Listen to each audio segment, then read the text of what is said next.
Zoti Ahmeti lëviz gjithandej, jo vetëm në Kumanov, mbramish në Çajër. Ka paknasi, ka revolt dhe ka mlef.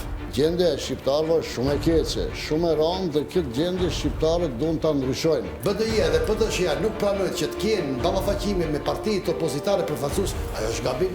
Le ta ditë opinionit e.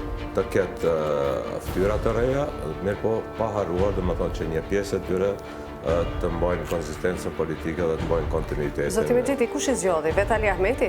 Jo, organet partijake, duke filluar nga këshillat vendor deri tek Këshilli i Përgjithshëm. Për ta mbajtur kontinuitetin e idesë dhe vijës partijake, janë prapë lista duke filluar prej kryetarit edhe një numër bukur i madh i tyre, mirë po ka dhe fytyra shumë të reja. Keni thënë, por asgjë nuk keni marrë konkrete për të vepruar për ta bërë. Sepse nuk vendosin vetë.